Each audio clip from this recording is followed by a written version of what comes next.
लालची गन्ने वाला। बहुत समय पहले की बात है। उत्तर भारत के एक शांत और हरे भरे गांव में रामू नाम का एक गन्ने का रस बेचने वाला रहता था। रामू बहुत अमीर नहीं था, लेकिन उसका दिल साफ था। वह अपने काम को पूजा की तरह मानता था। रोज सुबह सूरज निकलने से पहले वह उठता, बैलगाड़ी में ताजा गन्ना भरता और गांव के चौराहे पर अपनी छोटी सी दुकान लगाता। रामू अपनी मशीन को रोज पानी से धोता, कपड़े से पोंछता और फिर रस निकालना शुरू करता। उसके रस की मिठास पूरे गांव में मशहूर थी। ईमानदारी के दिन। गांव के बच्चे स्कूल से लौटते समय रामू के पास जरूर रुकते। काका, आज रस ज्यादा मीठा है, बच्चे खुशी से कहते।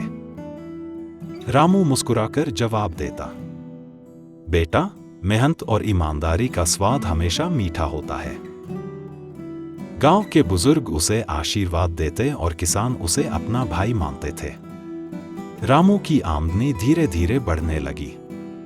वह अपने छोटे से घर में खुशहाल जीवन जी रहा था। लालच का बीज। एक दिन रात को रामू पैसे गिन रहा था। सिक्कों की खनक और नोटों की गिनती ने उसके मन में लालच का बीज बो दिया। उसने सोचा, अगर मैं थोड़े से गन्ने में थोड़ा ज्यादा पानी मिला दूं, तो ज्यादा रस बनेगा। कोई फर्क भी नहीं समझ पाएगा। पहले दिन उसने बहुत थोड़ा पानी मिलाया। किसी ने शिकायत नहीं की। यह देखकर उसका लालच और बढ़ गया। बेईमानी की शुरुआत। अब रामू रोज रस में पानी मिलाने लगा। गन्ना भी कम डालता। धीरे धीरे रस का स्वाद बदलने लगा। एक दिन एक बूढ़े किसान ने कहा, रामू, पहले जैसा स्वाद नहीं रहा। रामू झुंझलाकर बोला, अब गन्ना ऐसा ही आता है। किसान चुपचाप चला गया, लेकिन उसके मन में शक बैठ गया। भरोसा टूटना। धीरे धीरे और लोग शिकायत करने लगे। रामू अब चिड़चिड़ा हो गया था। जो सवाल करता, उससे वह बहस करता। गांव में बातें फैलने लगीं।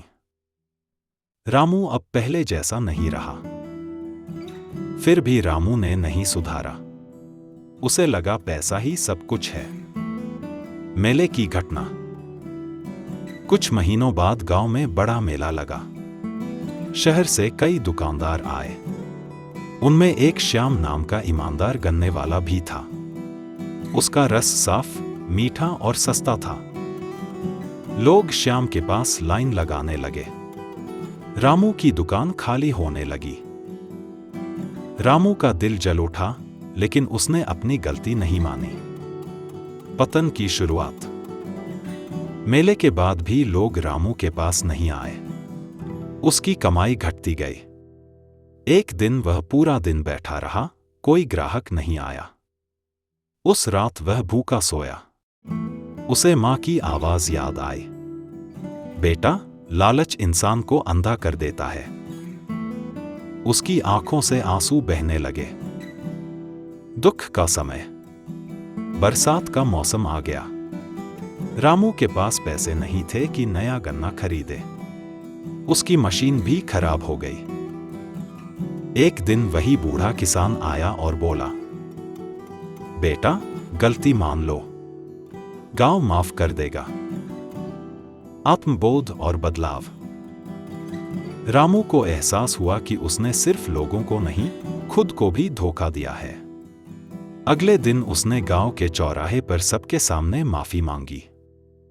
उसने कसम खाई कि वह फिर कभी बेईमानी नहीं करेगा। नई शुरुआत। रामू ने फिर से शुद्ध रस बेचना शुरू किया। पहले कुछ ही लोग आए, लेकिन धीरे धीरे भरोसा लौटा। आज रामू की दुकान फिर से चलती है, लेकिन अब उसके दिल में लालच नहीं, सिर्फ सच्चाई है।